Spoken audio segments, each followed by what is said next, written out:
তো বন্ধুরা চলে এসে পড়ছি সেই হাবড়ার বিখ্যাত কচুরি আর আলুর তরকারি খাওয়ানোর জন্য আমার বান্ধবীকে। কালকে তো হাত ধুয়ে শেষ করে দিয়েছিলাম ভিডিওটা, তার জন্য আমি খুবই দুঃখিত।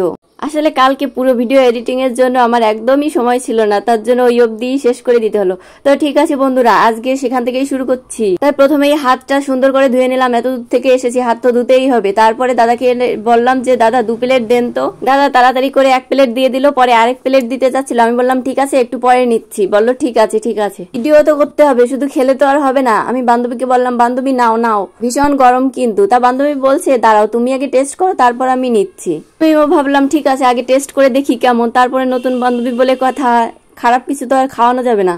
সরি, এখানে তো খারাপ কথা উল্লেখই করা যাবে না, কারণ এখানের কচুরি সেরা। তাও ভাবলাম দামটা বেড়েছে, এর কোনো পরিবর্তন হয়েছে কিনা। কচুরি তরকারি দুটোই কিন্তু বেশ গরম ছিল। আমি তো ফু দিয়ে হালকা একটু ঠান্ডা করে 1 টুকরো নিয়ে সাধছি বান্ধবীকে। বান্ধবী বললো তুমি নাও না। তারপরে তাড়াতাড়ি আমি মুখে পুরে দিলাম।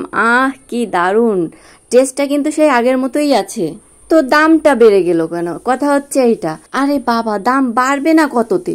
বাজারে সব জিনিসের যে পরিমাণ দাম বেড়েছে, তাহলে এইগুলোর দাম বাড়বে না কেন?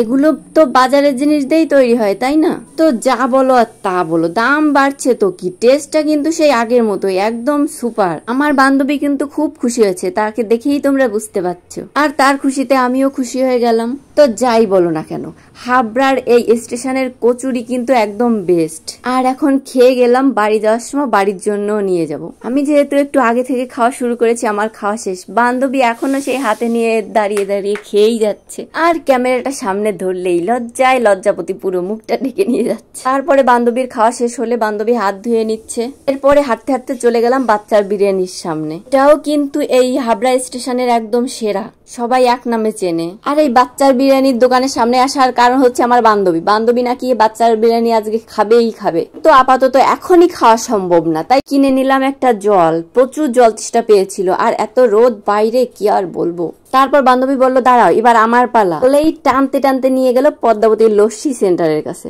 এখানে নাকি আবার ভিডিও করা যাবে না, তো যাই হোক, বান্ধবী বললো এবার আমার পালা, গরমে তোমাকে ঠান্ডা করার দায়িত্ব আমার। তাই বললো এখানে লস্যি একদম সুপার। আমি বললাম তাই নাকি, তাহলে চলো। তারপরে বান্ধবী গিয়ে দিল 2টো লস্যি অর্ডার। তারপরে লস্যি আসার পর আমি খেয়ে দেখি সত্যি খুব সুন্দর। আর এটার এক একটা দাম যে কত ছিল আমার তো মাথায় নেই, 20 টাকা না হয় 25 টাকা, কিন্তু দাম যাই হোক এটা কিন্তু পুরো অনেকটাই ছিল। আমি তো খেয়েই পাচ্ছিলাম না, পুরো শেষই করতে পারছিলাম না। যাই হোক, শেষ করে তাড়াতাড়ি আমরা আবার হাঁটতে চলে গেলাম বসার জন্য। অনেক সময় হাঁটাহাঁটি করেছি, সেই আসা থেকে শুরু করে এখন পর্যন্ত দাঁড়িয়ে অনেক সময় পার করেছি দাঁড়িয়ে।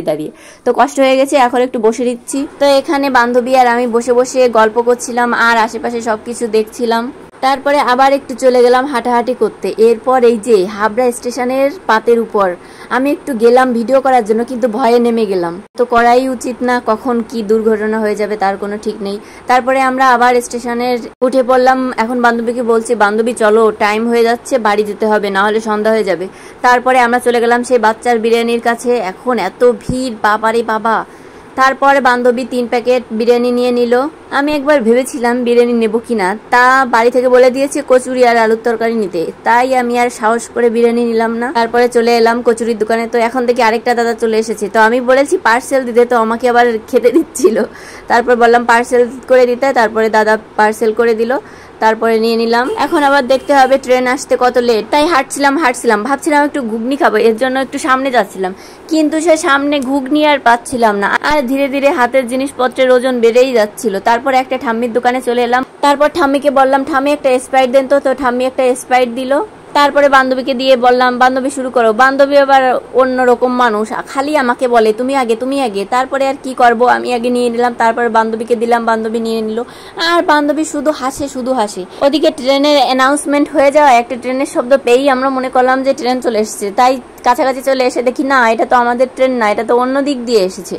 তারপরে আরেকটু সময় অপেক্ষা করে ট্রেনে উঠে পড়লাম আমাদের ট্রেনে। আর আমি আর বান্ধবী তো ট্রেনে উঠে খুবই মজা করছিলাম। আসলে আমরা ভিডিও করছিলাম দেখে আশেপাশে যারা ছিল তারা তাকিয়েছিল, এর জন্য ভীষণ হাসি পাচ্ছিল। পরে আমাদের স্টেশনে নেমে পড়লাম, এখন একটু বিশ্রাম নেওয়ার পালা। অনেক কষ্ট করেছি আজ, অনেক কষ্ট। আসলে মাঝে কিন্তু অনেক কেনাকাটাও হয়েছে, সেগুলো আর ভিডিওতে অ্যাড করতে পারিনি। ঠিক আছে।